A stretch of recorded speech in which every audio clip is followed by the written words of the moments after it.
మానక ఈ సందేశాలు విని ఆశీర్వదించబడుతున్న మీకు నా హృదయపూర్వకమైన వందనాలు. రూతు గ్రంథం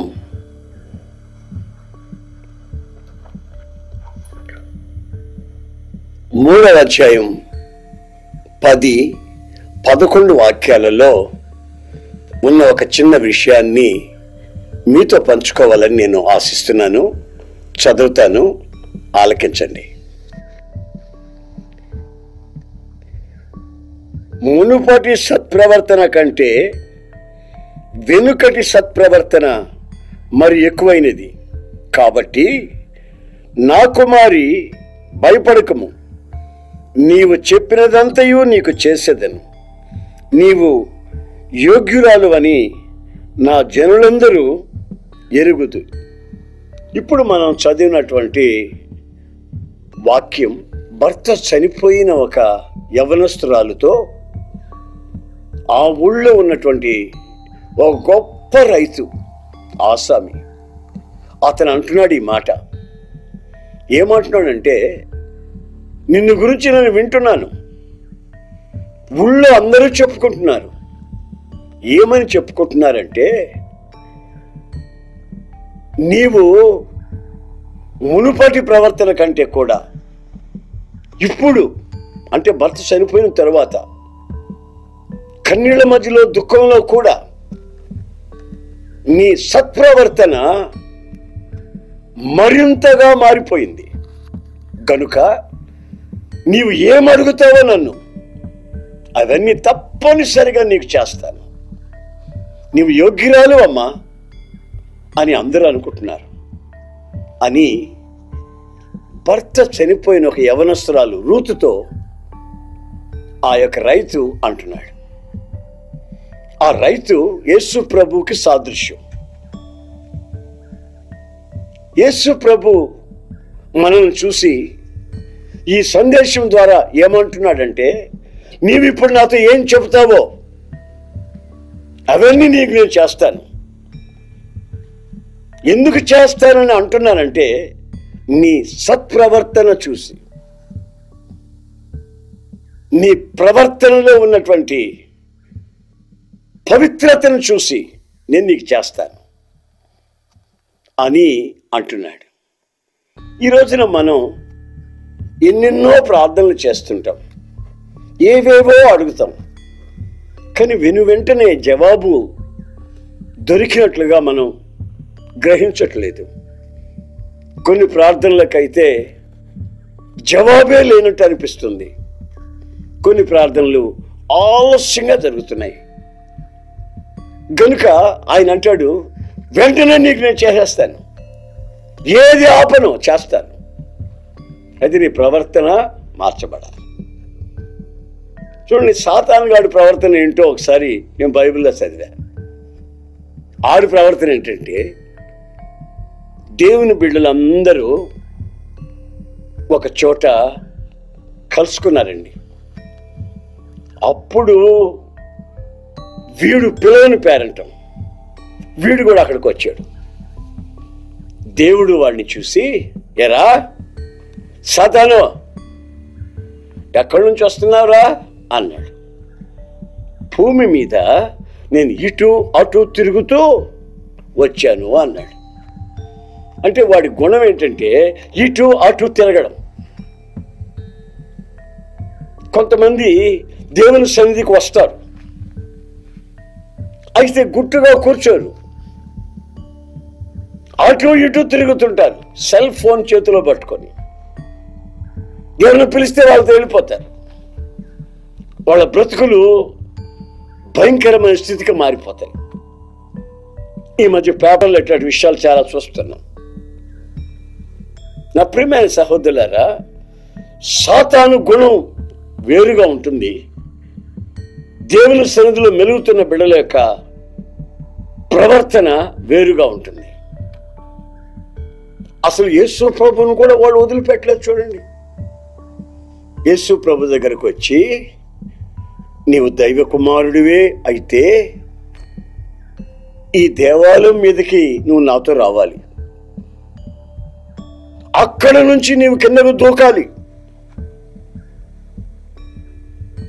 దూకితే దేవదూతలు నీ పాదాలకి రాళ్ళు తగనివ్వకుండా పట్టుకుంటారు. అప్పుడు యేసు ప్రభు అంటాడు, ఒరేయ్, నేనెందుకు ఎక్కాలి, నేనెందుకు దూకాలిరా? సందర్భాలు వచ్చి దూకవలసిన పరిస్థితి వస్తే దూకితే దేవదూతలు కాపాడతాడు. నీ మాట విని నేను ఎక్కి దూకి కాళ్ళు చేతులు ఎరగొట్టుకోమంటావా? అదంటే నీ గుణం, అదంటే నీ బుద్ధి. ఎలా ఎవరితో ఏం మాట్లాడుతున్నావురా అని సాతాను ప్రవర్తనని యేసు ప్రభు గద్దించాడు. అతని మాటలే కానివ్వండి, ప్రవర్తనే కానివ్వండి గద్దించాడు. ఆకలితో ఉన్నప్పుడు వచ్చాడంట. వచ్చి ఏమంటాడు, ఈ రాళ్ళంతా రొట్టెలు చేసుకొని తినండి, మీరు 4 తినండి, మిగతాదంతా పేదలకు పంచిపెట్టేయండి. పేదలంతా వచ్చి నీకు దండం పెట్టి, అయ్యా మా ఆహారం, అనుదినాహారం మాకు ఇచ్చామని నేను దేవుని చేసేస్తారు అని అంటే యేసు ప్రభు అంటున్నాడు, దేవుని వాక్యము ద్వారా మాత్రమే మనిషి జీవిస్తాడు, రొట్టె వలన మాత్రం కాదు. అది నీవు ఎరిగి ఉండాలి సాతాను అని గద్దించాడు. ప్రవర్తనలో ఆ వ్యత్యాసాన్ని మనం గుర్తించాలి. తనలో ఏ దురాత్మ ఉందో, ఏ ఆత్మచేత అతను నింపబడ్డాడో తెలిసిపోతుంది. దేవుని వాక్యం అంటుంది, ఒక చెట్టు మంచిదో చెడుదో, తీపికాయలో చేదుకాయలో తెలుసుకోవాలంటే దాని ఫలముల ద్వారా తెలుసుకోవచ్చు. చెట్టును చూస్తే మనం గుర్తుపట్టలేం. కాపు కాసిన తర్వాత ఆ కాయలు తిని చూస్తే ఇది చేదు, ఇది తీపి అని గుర్తించవచ్చు. అలాగే ఒక వ్యక్తిలో ఉన్నటువంటి ప్రవర్తన ద్వారా అతని యొక్క ఆలోచన ఏమిటో, అతని జీవితం ఏంటో, అతను ఎలాంటి శాపాన్ని అనుభవిస్తున్నాడో, అతను ఎందుకు ఇలాంటి రోగం చేత పీడింపబడుతున్నాడో అని గుర్తించగలిగిన అనుభవాలు ఉన్నాయని బైబిల్ చెబుతూ ఉంది. గనుక నా ప్రియమైన సహోదరులారా, మన ప్రవర్తన, ఇప్పుడు మనం ప్రవర్తిస్తున్న ప్రవర్తన ఎలా ఉంది? కొరింథీ మొదటి పత్రిక 15వ అధ్యాయం 14వ వాక్యంలో ఇలా వ్రాయబడి ఉంది.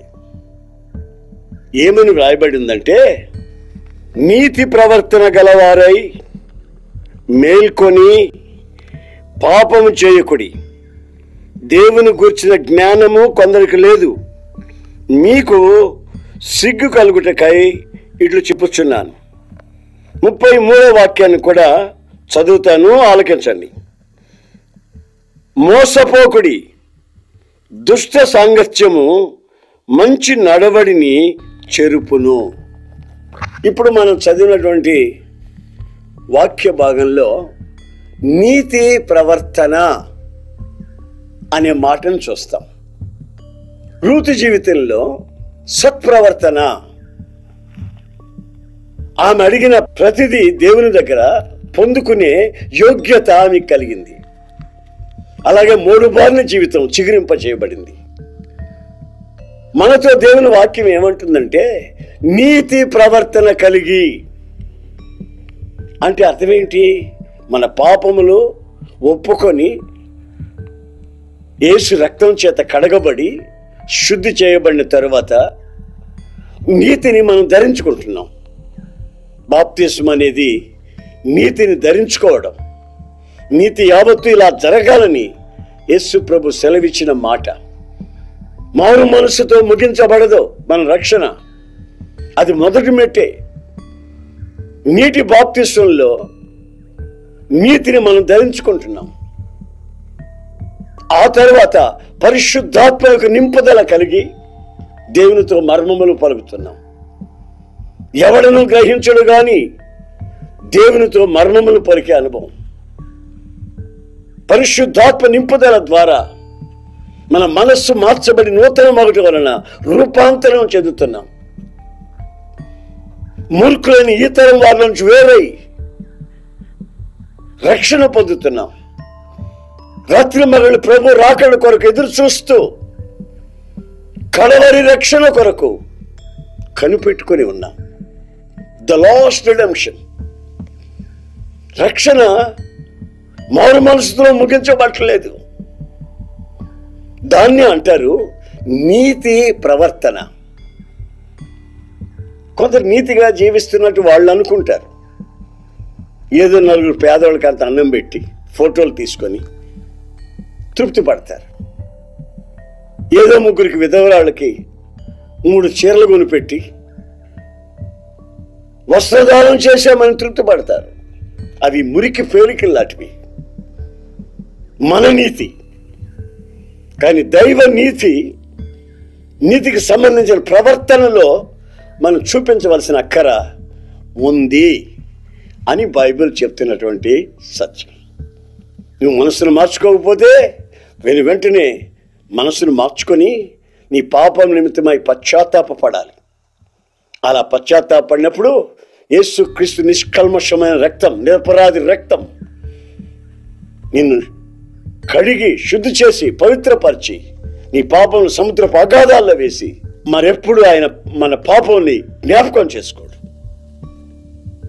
అంతటి ఘనకార్యం మనం పొందాలంటే మన ప్రవర్తన ద్వారా పొందుతాం. ప్రార్థనకి జవాబు అక్కడుంది. పాపములు మనకు మన ప్రార్థనకి మధ్యలో అడ్డు రాకూడదు.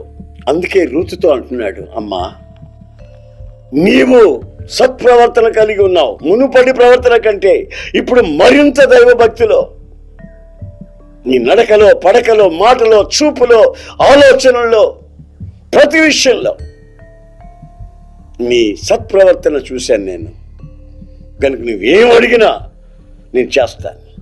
నీ జీవితం చిగురించబడిపోద్ది. 3 బార్లు నీ జీవితం కలకల్లాడిపోద్ది. ప్రైజ్ ది లార్డ్, హల్లెలూయా. ఎప్పుడైతే దుష్ట సాంగత్యాన్ని విడిచిపెడతామో అది కూడా నీతిని ధరించుకున్న ప్రవర్తన అని బైబిల్ చెప్తుంది. నాకు తెలిసిన ఒక యవనస్తుడు ఉండేవాడండి. మారుమనసు పొందాడు, బాప్తిసం పొందాడు, సహవాసానికి వస్తూ వెళ్తూ ఉన్నాడు. ఒకరోజు వచ్చి నాతో అన్నాడు, అన్నయ్య నా ఫ్రెండ్ ఒక అబ్బాయి ఉన్నాడు, వాడిని మార్చాలన్నయ్య. రాత్రి మగళ్ళు నాకు అదే దిగులేస్తుంది, వాడిని మార్చాలా, ఎక్కడుంటాడు వాడిని తీసుకుని వస్తే నేను మాట్లాడతాను అన్న. అన్నయ్య వాడు ప్యాక్ ఆడుతూ ఉంటాడు, బార్లో ఉంటాడు అన్నయ్య. సరే నువ్వు అక్కడికి వెళ్ళొద్దు, ప్యాక్ ఆడి దగ్గరికి వెళ్ళొద్దు, బార్కి వెళ్ళొద్దు, మనం కలిసి ప్రార్థన చేస్తాం, వాడే నిన్ను వెతుక్కుంటూ వస్తాడు అని నేను చెప్పి పెట్టా. కాదు నేను వాడిని వెంటనే మార్చాలా, ప్యాకెట్ దగ్గరికి వెళ్ళి వాడిని తీసుకొని వస్తానంటాడు. నువ్వు అక్కడికి వెళ్ళొద్దు. ఆ ప్రాంతాలను ఆధారం చేసుకుని కొన్ని దురాత్మలు ఉంటాయి. నువ్వు వెళ్ళొద్దు. నువ్వు ఇప్పుడిప్పుడే రక్షణ పొందావు, ఇప్పుడెప్పుడే ఎదుగుతున్నావు, వెళ్ళొద్దు అన్నా నా మీద మీకు నమ్మకం కుదరలేదా? నేను అటు మారుతానని అనుకుంటున్నారన్నా? కుదరదు. నా సంగతి మీకు తెలియదన్నా, ఒక మాట అన్నానంటే జీవితకాలం అంతా దాని మీదే ఉంటాను అని బడాయి మాటలు చెప్పాడు. నేను నవ్వుకున్నా. ఒకరోజు నాకు తెలియకుండా ఆ ప్యాకాడ్ దగ్గరికి వెళ్ళాడు. వెళ్ళి రేయ్ ఏంటసలు రారా పదం అన్నాడంట. వాడు డబ్బులు పోగొట్టుకొని ప్యాకెట్లో తీవ్రంగా ఉన్నాడు. వాడు లేచి రావట్లేదు. ఈడు అక్కడ నిలబడి ఆట చూస్తున్నాడు. వాడు ప్యాక్ ఆడుతుంటే ఈడు చూస్తున్నాడు. 2-3 ఆటలు చూసిన తర్వాత డబ్బులు పోతున్నాయి ఆడివి. రేయ్ ఈ ఆకు ఇలా పెట్టు, ఇది తీసుకెంది అని ఆ ప్యాక్ ఆడేవాడికి ఈడు ఆట చెప్తున్నాడు. అయినా 2 ఆటలు మరలా పోయినాయి, డబ్బులంతా పోతున్నాయి. రేయ్ లేరా పైకి లేవరా పనికి మన దద్దమ్మ అని ఈడు అక్కడ పోయి కూర్చొని ఈడు ప్యాక్ తీసుకొని ప్యాక్ ఆడుతున్నాడు. ఒక్కసారి ఆలోచించండి. ప్యాక్ ఆడి ఉంటే పర్వాలే, వెంటనే సిగరెట్ తీసుకుని ఒంట్లో పెట్టుకుని సిగరెట్ కాల్చాడు. నోట్లో క్యాన్సర్ పుండు పుడుతుందని వీడే చెప్పాడు. అసలు దాన్ని తయారు చేసిన కంపెనీ వాడు చెప్పాడు మనిషికి ఇది మంచిది కాదని. దాని మీద ఫిల్డ్ చేసి ఇచ్చాడు. సిగరెట్ల బయటకు కాలుస్తున్నాడు. వాడున్నాడే మారిన వాడు ఆశ్చర్యపడిపోయి, నా స్నేహితుడు ప్రభుని నమ్ముకున్నా అన్నాడు, అన్ని మానేసి అన్నాడు, వీడు ఏమిట్రా ఇలాగైపోయాడు అని వాడు ఆశ్చర్యపడిపోతున్నాడు. అంటే దాని అర్థం ఏంటంటే, కొన్ని ప్రాంతాలు ఉంటాయండి, ఆ ప్రాంతాలకి ఎవరు వెళ్ళినా సరే అక్కడ కొన్ని దురాత్మలు వాడిని ఆవరించేస్తాయి. అన్యుల యొక్క వివాహాలకు వెళ్ళొద్దని చెప్తాం, అపవిత్రమైన చోట్లు వెళ్ళొద్దని చెప్తాం, అల్లరితో కొన్ని ఆటపాటలోకి వెళ్ళొద్దని చెప్తాం, సినిమాల చుట్టూ తిరగొద్దని చెప్తాం, అపవిత్రమైన పుస్తకాలు చదవద్దని చెప్తాం. టీవీ ముందు కూర్చుని గంటలు అసహ్యమైన కార్యాలు చూస్తూ సంతోషించకండి అని చెప్తాం. ఎందుకంటే మన పౌరత్వం పరలోకమందున్నది. మనం నేర్చుకోవలసింది దేవుని సన్నిధిలో మోకరించి నేర్చుకోవాలి. మన ప్రవర్తన సత్ప్రవర్తనగా మార్చబడితే మనం ఏది అడిగినా ప్రభువుని క్షణాలలో మనకు చేటుకు ఆయన సిద్ధముగా ఉన్నాడు. ఆయన సజీవుడైన యేసుక్రీస్తు నా జీవితాన్ని మార్చినవాడు. నా తాతగారి పేరేంటి అనుకున్నారు? పోతురాజు. నాన్నగారి పేరేంటి? నరసింహం. నేను చెప్తున్నది ఎవరిని గురించి? నజరేయుడైన యేసును గురించి.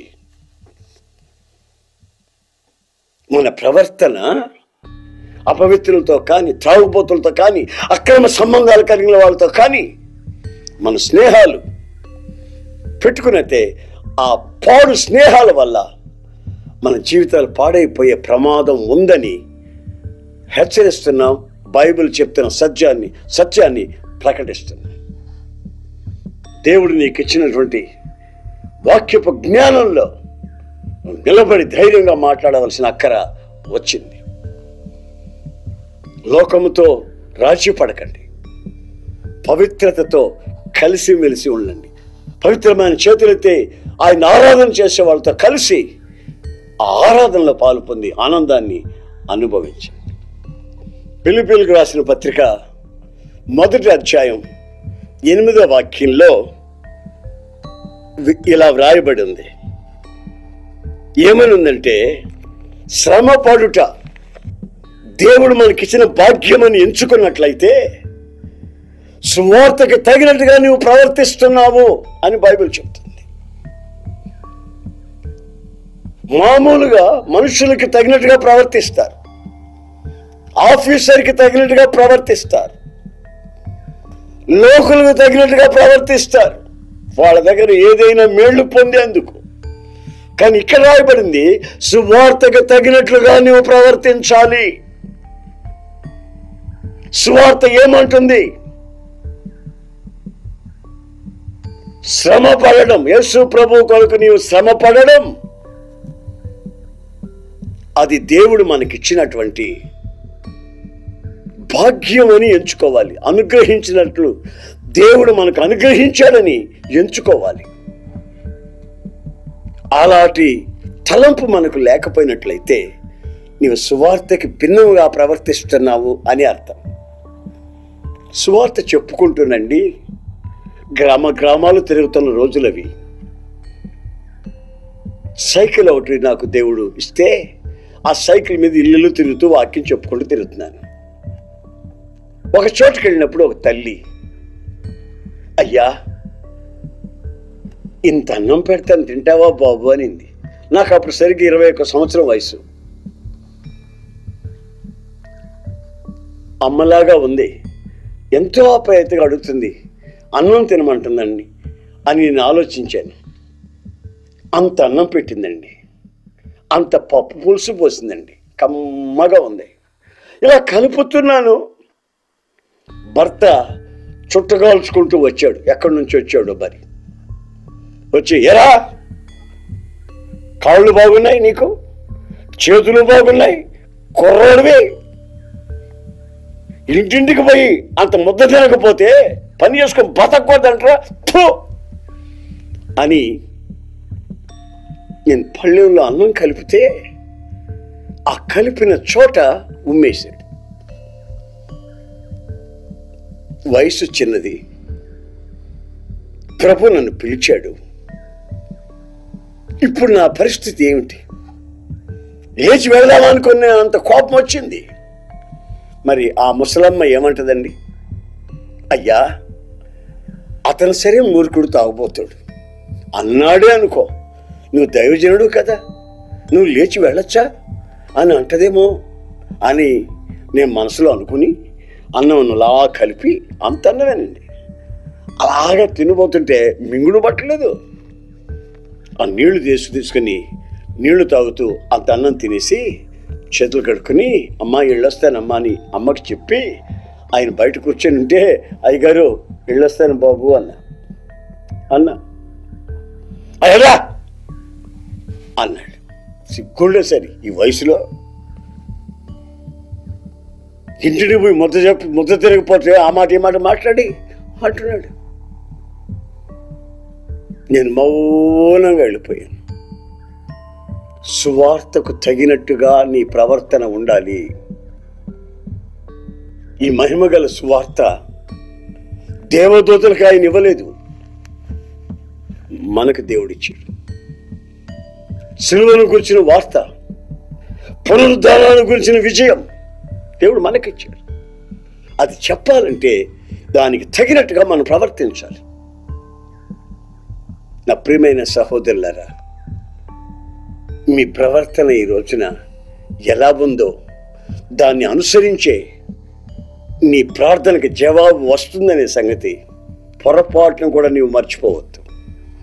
మరొక మాట కూడా మీకు చదివి వినిపిస్తాను. పేతురు మొదటి పత్రిక 2వ అధ్యాయం 12వ వాక్యంలో ఈ విధంగా వ్రాయబడింది. ఏమని వ్రాయబడిందంటే, మీరు అన్యజనుల మధ్యలో, అన్యజనులు అంటే విగ్రహారాధికులు మాత్రం కాదండి, మారు మనసు లేని మతాన్ని పుచ్చుకున్న వాళ్ళు, ఏదో ప్రతిఫలాపేక్షలో మతంలో తిరిగేవాళ్ళు, సమాధుల చుట్టూ తిరిగేవాళ్ళు, ఏదో ధనాపేక్షతో తిరిగేవాళ్ళు, వ్యాపార శైలిలో మతంలో తిరిగేవాళ్ళు, అన్యజనుల మధ్యలో ఏ విషయంలో మిమ్మల్ని దూషించారో, పరిహసించారో, ఆయా విషయాలలో అన్యజనులు మిమ్మల్ని చూసి దేవుని నామాన్ని మహిమపరిచేటట్లుగా మీరు ప్రవర్తించండి. గనుక నా ప్రియమైన సహోదరులారా, మీరు ఒక్కొక్కరు మిమ్మల్ని మీరు పరీక్షించుకునే క్షణం ఇది. సువార్తకు తగినట్టుగా నేను ప్రవర్తిస్తున్నానా? నీతికి తగినట్టుగా ప్రవర్తిస్తున్నానా? అన్యజనుల మధ్యలో దేవుని నామం మహిమ కలిగేటట్టుగా ప్రవర్తిస్తున్నానా?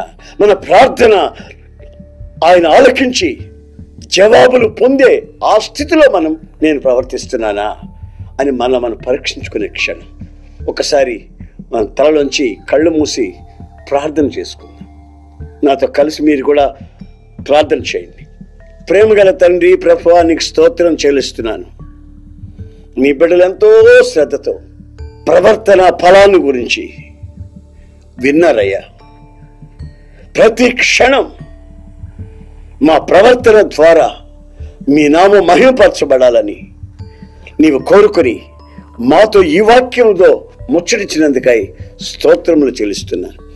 ఏ ఒక్కరూ కూడా నీ సన్నిధిలో నీవి ద్వారా కలిగే ఆశీర్వాదాన్ని పోగొట్టుకోకుండా ప్రవర్తించినట్లు మీరు సహాయం చేసి ప్రతి ఒక్కరి జీవితంలో ఆధ్యాత్మికమైన క్షేమాన్ని కలుగు చేసి కుటుంబ సమేతంగా నీ కృపలో దాచి భద్రపరిచి, మేము బంగారు వెండి కోరుకోలేదయ్యా, నీ కాపుదల కోరుకుంటున్నాం.